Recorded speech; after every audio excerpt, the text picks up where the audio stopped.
Hello, and welcome to another Dokkan battle video. In this one, we're going to be taking on the 5th year anniversary. I know I haven't done one of these in a bit.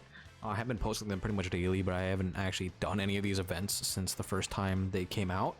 I don't know what the 5th anniversary actual fight is going to entail, but this is the kind of team I wanted to bring. I know I have a 6th anniversary LR here, but I wanted to bring Blue Kaioken and do Blue Kaioken shenanigans. Technically, what I could do is replace basically these guys and have the blue Evo Vegeta and Blue Kaioken, but I don't want to do that. I want to run this specifically, and if it works, it's gonna go haha funny time, and if it doesn't work, we're probably just going to get sent straight back to the home menu, and it'll be really sad. We should be overall pretty okay though. I don't suspect us to get absolutely torn to pieces. I mean, it definitely could happen, especially if these guys decide that they don't feel like dodging today. That could definitely spell a problem for us, but Blue Kaioken should pretty much hard carry the entirety of the event. Now, the only real leader I could have brought here in order to make this work is EZA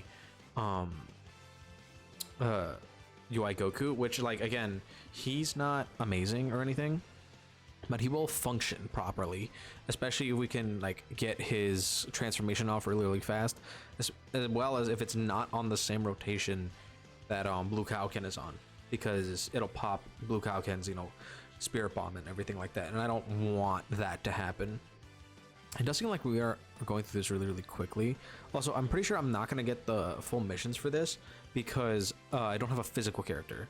So I technically could have brought in the Blue Kaioken and Blue Evo. I probably should have, just so that I can have the full, thing here. Oh, this is not good. I don't like that he's physical. Let's just do this. And hope that we're fine. The likelihood that we die here, if we die at all during this, I will put on the Blue Kaioken and Blue Evo just so that I can get the complete mission done of having all 5 types. Ow! Okay, yeah, so we're definitely dead. Man, that hurt. Holy. Because I have very little faith in either of these other 2 characters in order to actually do something for me here and not just die to the normal attacks. Granted, if they survive, I'll just pop the Spirit Bomb next turn and then we can keep moving from there. But holy, that was a lot of damage. Let's see, will this fraud of a unit actually survive type disadvantage normals, or will they just die? That doesn't really do anything. I'm pretty sure they only get attack from their super attack effect, but they do get stats every time they do attacks. Oh, okay, we're not dead to the normals. That's nice. All right, Blue Kaioken. Actually, let me do this first. Wait, you get more in the middle? Okay, yeah, boom. Bye-bye. All right, now we're on the next phase. We have a 100% chance to dodge twice, I think. Yeah, because both this guy and UI Goku have a 100% chance to dodge on their first turn. So that'll be nice. Again, I do think 100% if we do die, I just slap on Blue Kaioken and Blue Evo and just call it a day. Yeah, we definitely do this. Prioritize linkage here, that way everyone can do something. I don't think the UI Gokus are going to be much benefit here. The only reason that they are here is to allow me to use the Spirit Bomb, because if I couldn't use the Spirit Bomb, I wouldn't even bring Blue Kaioken. Because what's the point of having him on the team if he's not going to nuke the entire enemy team with just one hit, right? It doesn't make sense to me. Also, why did he only do 2 super attacks? Can he do more than that? Isn't he supposed to be able to do 4 right here? He is easy 8. I don't understand why he only did the 2.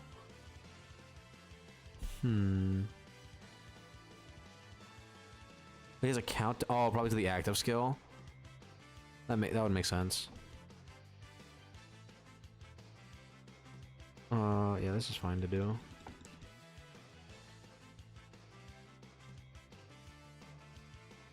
I believe we still have the guard. At least I'm pretty sure we do. If we don't, we probably die. But I'm fairly certain that we have the guard here. Nice. Okay.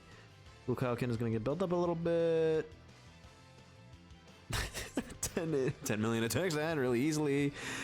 That's why he's so powerful, right? Like, 'cause if he couldn't do this, there would be no point in bringing him. And he's getting a buff with MVP 17 soon. Ooh. Want to do another one? Nice. Aw, Vegito. That's lame. Now, if he does pop the active skill here, we would really want it to be right now and for MUI to dodge it. If he doesn't dodge it, we are kind of in trouble. Dodge. Ooh, okay. He's still taking a lot of damage from these normals, though. I believe this Vegeta should be able to do minimum a double super. Because I got him with his 3 rainbow orbs. Please do another one. No? Okay, so we're fine still. And Gogeta now has a 100% chance to dodge, so we should be more than fine for this. Actually, I could also just pop Vegito's active skill. Yeah, let's just move on to Gogeta. Okay. So far, so good. Oh, wait, the problem with that is, though, we're gonna immediately get Blue Kaioken's active skill. So I don't think there's a way that I can prevent us from doing that. Let's see, is there a way? There is, actually. Because the way it works, right, is it specifically is about him doing a super attack to get his thing off. So if he decides that he wants to do a double super here, that'll be really terrible. But hopefully he just does a bunch of normals. Nice. Okay, so we get to keep his active skill and his massive attack buff for a little bit later on, and we're a little bit more buffed up. So that is significantly improved. But the problem is, right, we're really going to have to keep that going until later, because I really want to pop that, preferably either on, like, blue or, I guess, the LR version. Oh, I thought we were about to get the conditions to revive with MUI. That'd have been really annoying, I'm going to be honest, because he needs to get hit 3 times before he can revive. We have no health right now. This is actually really bad in terms of, like, the no item run that I'm going for here. But again, if we do die, I'll be able to get the mission, at least, to bring all types. Because the missions for here are pretty much the exact same ones as the ones for the other stages, where it wants you to specifically have, what is it? Clear without support items using all 5 types. Yeah, and we're just gonna do with no items right now, because that's like the easy one to get, where you don't really have to really think about it. You just kind of don't use an item and you'll be fine. I think this is where we're gonna pop the Spirit Bomb, purely because I have no HP and I'm incredibly worried that one of these 2 bozos is just gonna die. Which, like, hypothetically, they could still definitely do that. Bonk. I am going to leave Blue Kaioken there just so he can build up his attack and defense a little bit more. I don't know, usually when I did these videos, right, I liked talking about what went on during the anniversary, and I feel like this was one of the highlights of Dokkan's history, because, right, if you really think about it, the 5th year anniversary was Blue Vegito, as we're fighting right now, and they were probably the epitome of hype. There was nothing more exciting in the game than the both of them, which is very valid. Like, they were incredibly crazy. They absolutely destroyed the hardest content in the game, which was the legendary Goku event at the time, and made just everything look like easy. Granted, as you know, as time went on, these guys really aged fast and weren't able to really compete in a lot of the really hard content. But I do still feel like they are still incredibly powerful characters that did what they had to do when they came out, and weren't, like, overshadowed too much by anything else. Like, granted, like throughout the year we did get a lot of really crazy things, and there was a lot of characters that people really did think were a lot better than them. Mainly there was a whole big thing where Truth, when the part 2 LRs came out, where there was a big debate whether or not Rose was better than both of these guys, and that was like a huge thing. It's like, have the 7th year or 5th year LRs have been dethroned by the part 2 Rose? Yes or no? And there was Broly, Chila, and Lemo, but no one really cared about Broly, Chila, and Lemo. They were kind of ass. Or like, that was the whole big topic: is, are these guys worse than the LR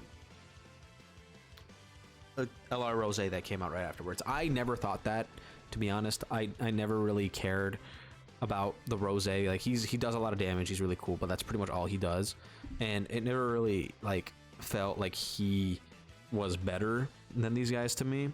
And he definitely isn't now. I mean, obviously, because they're some of the best characters in the entire game by far. But we're at a point now in the game, and it's the same as it was back then, where it really doesn't matter who's better between them, because they're both ridiculous. And I love that about this game sometimes, is when we have those situations where people are like, oh, is this character better, is this character better, and it doesn't matter. That is probably the optimal time in Dokkan, because it really shows like the amount of versatility you have with your teams and what you can actually decide you want to run. I love when a bunch of different kinds of characters are really strong at the same time. It makes this game so much more enjoyable to play and to just have fun with, because when it's only like certain kinds of characters that are really strong. Like right now we have the ability to run a Cooler team, and it's really crazy. Like, so we have villains that are really strong with Cooler, Golden Frieza, Janemba, all of them. Metal Cooler, right? And then we also have Sans, like regular base Sans, that are really powerful in terms of like both of the main 8-year LRs. Actually, well, 3 of the 4 8-year LRs are just really powerful Sand characters. But then we also got like Blue Gogeta, and then the 5th year fusions that are really crazy. It makes this game a lot more enjoyable for just, I'm pretty sure, everyone. It's just a lot better of an atmosphere to play in. Anyway, that was pretty much all the missions. Again, the only one I didn't do was just using all 5 types, which I'm probably just gonna easily do later on. But I just wanted to get this video out there and like have it done in completion. Anyway, let me know how you guys feel about this, about the 5th year anniversary as a whole when it came out, and how you feel about all the characters from that year nowadays, and who you would like to see an EZA from 2020, because there's so many 2020 characters that have not EZA'd yet and that definitely could EZA now. And let me know what you guys would like want to see in the future going forward from those 5th year characters. Anyway, that's been it. Don't forget to like and subscribe, and I'll see you guys all in the next video.